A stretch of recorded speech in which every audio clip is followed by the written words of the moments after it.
ಇವತ್ತು ನಾವು ಪೀನಟ್ ಲಡ್ಡು ಮಾಡ್ತಾ ಇದ್ದೀವಿ. ಇದು ತುಂಬಾ easy to make, very tasty and highly nutritious. ಇದು ಶುಗರ್ ಫ್ರೀ ಸ್ನ್ಯಾಕ್. ಸಕ್ಕರೆ ಇಲ್ಲದೇ ಸಿಹಿಯಾದ ಲಡ್ಡು ಮಾಡೋದು ಹೇಗೆ ಅಂತ ಈ ವಿಡಿಯೋನಲ್ಲಿ ನೋಡೋಣ. ಇದರಲ್ಲಿ protein, iron, calcium and good fats ಇರೋದ್ರಿಂದ ಒಂದು ಒಳ್ಳೆ energy booster and perfect for kids and even adults. Laddu ಮಾಡೋಕ್ಕೆ ಮೊದಲಿಗೆ 1 ಕಪ್ ಅಷ್ಟು ಕಡಲೆಕಾಯಿ ಬೀಜನ ಚೆನ್ನಾಗಿ ರೋಸ್ಟ್ ಮಾಡ್ಕೋಬೇಕು. ರೋಸ್ಟ್ ಆದಮೇಲೆ ಇದನ್ನು ಕೂಲ್ ಆಗೋಕ್ಕೆ ಸೈಡ್ನಲ್ಲಿಡಿ. ಈಗ ಸೇಮ್ ಪ್ಯಾನ್ನಲ್ಲಿ ನಾನು 2 ಟೇಬಲ್ ಸ್ಪೂನ್ಸ್ ಸೆಸಮೆ ಸೀಡ್ಸ್ನ ರೋಸ್ಟ್ ಮಾಡ್ಕೊಳ್ತಾ ಇದ್ದೀನಿ. ಬ್ಲ್ಯಾಕ್ ಸೆಸಮೆ ಸೀಡ್ಸ್ ಇದ್ದರೆ ಇನ್ನೂ ಒಳ್ಳೆಯದು. ಯಾಕೆ ಅಂದರೆ ಅದರಲ್ಲಿ ಕ್ಯಾಲ್ಶಿಯಂ ಕಂಟೆಂಟ್ ಇದಕ್ಕಿಂತ ಜಾಸ್ತಿ ಇರುತ್ತೆ. ನೆಕ್ಸ್ಟ್ ಒಂದು 2 ಟೇಬಲ್ ಸ್ಪೂನ್ಸ್ ಆಫ್ ಡೆಸಿಕೇಟೆಡ್ ಕೊಕೊನಟ್ನ ರೋಸ್ಟ್ ಮಾಡ್ಕೊತಾ ಇದ್ದೀನಿ. ಆಲ್ಟರ್ನೇಟಿವ್ ಆಪ್ಷನ್ಸ್ಗಾಗಿ ಮತ್ತು ಟಿಪ್ಸ್ಗಾಗಿ ಈ ವಿಡಿಯೋನ ಕಡೆ ತನಕ ಸ್ಕಿಪ್ ಮಾಡದೆ ನೋಡಿ. ಈಗ 1 ಸ್ಪೂನ್ ಅಷ್ಟು ಗೀ ಹಾಕಿ ಒಣ ದ್ರಾಕ್ಷಿನ ರೋಸ್ಟ್ ಮಾಡ್ಕೊಳ್ಳಿ. ಪೀನಟ್ಸ್ ಕೂಲ್ ಆದಮೇಲೆ ಚೆನ್ನಾಗಿ ರಬ್ ಮಾಡಿ ಸಿಪ್ಪೆ ತೆಕ್ಕೋಬೇಕು.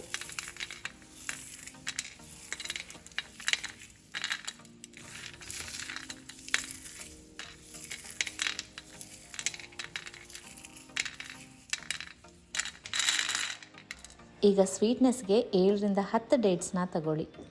ನಿಮ್ಮ ಸ್ವೀಟ್ನೆಸ್ ಲೆವೆಲ್ ನೋಡಿಕೊಂಡು ಡೇಟ್ಸ್ನ ಕಮ್ಮಿ ಜಾಸ್ತಿ ತಗೋಬೋದು. ಹಸಿ ಖರ್ಜೂರ ಇಲ್ಲ ಅಂದರೆ ಒಣ ಖರ್ಜೂರನ ಬಿಸಿ ನೀರಿನಲ್ಲಿ ಒಂದು 10 ನಿಮಿಷ ನೆನೆ ಹಾಕಿ ಆಮೇಲೆ ಅದನ್ನು ಯೂಸ್ ಮಾಡ್ಕೊಬೋದು.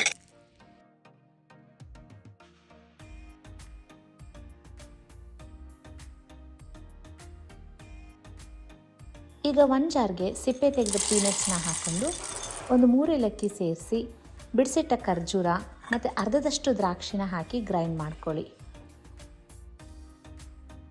ಸ್ವಲ್ಪನೇ ಗ್ರೈಂಡ್ ಮಾಡ್ಕೋಬೇಕು. ನಮಗೆ ಸ್ಟಿಕ್ಕಿ ಮಿಕ್ಸ್ಚರ್ ಅಷ್ಟೇ ಬೇಕು, ಫುಲ್ ಪೇಸ್ಟ್ ಆಗಬಾರ್ದು. ರುಬ್ಬಿರೋದನ್ನು ಒಂದು ಬೌಲ್ಗೆ ಹಾಕ್ಕೊಂಡು ಹುರಿದಿಟ್ಟಿರೋದನ್ನೆಲ್ಲ ಸೇರಿಸ್ಕೋಬೇಕು.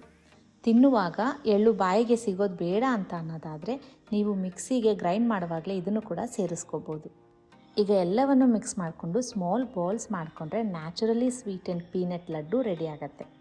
ಈ ಲಡ್ಡುನಲ್ಲಿ ನಮಗೆ ಎಳ್ಳಿಂದ ಕ್ಯಾಲ್ಶಿಯಂ, ರೈಸನ್ಸಿಂದ ಫೈಬರ್ ಆ್ಯಂಡ್ ಐರನ್, ಗ್ರೌಂಡ್ನಟ್ಸಿಂದ ಪ್ರೋಟೀನ್ ಮತ್ತು ಡೇಟ್ಸಿಂದ ಸ್ವೀಟ್ನೆಸ್ ಸಿಗುತ್ತೆ. ಇನ್ನೇನು ಬೇಕು ಹೇಳಿ ಎನರ್ಜಿ ಬೂಸ್ಟ್ ಮಾಡೋದಕ್ಕೆ? ಇದು ಒಂದು ಸೂಪರ್ ಸ್ನ್ಯಾಕ್ ಅಂತ ಹೇಳಿದ್ರೆ ತಪ್ಪಾಗೋದೇ ಇಲ್ಲ.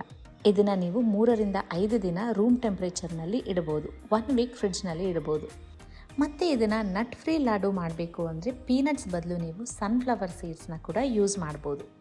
ಈ ರೆಸಿಪಿ ನಿಮ್ಗೆ ಇಷ್ಟ ಆಗಿದರೆ please like, share and subscribe ಮಾಡಿ. ನಿಮ್ಮ ಮನೆಯಲ್ಲಿ ಈ ಸ್ನ್ಯಾಕ್ ಯಾರಿಗೆ ತುಂಬ ಇಷ್ಟ ಆಗುತ್ತೆ ಅಂತ ಕಮೆಂಟ್ಸ್ನಲ್ಲಿ ತಿಳಿಸಿ. Thank you. ನೆಕ್ಸ್ಟ್ ವಿಡಿಯೋನಲ್ಲಿ ಮತ್ತೆ ಸಿಗೋಣ.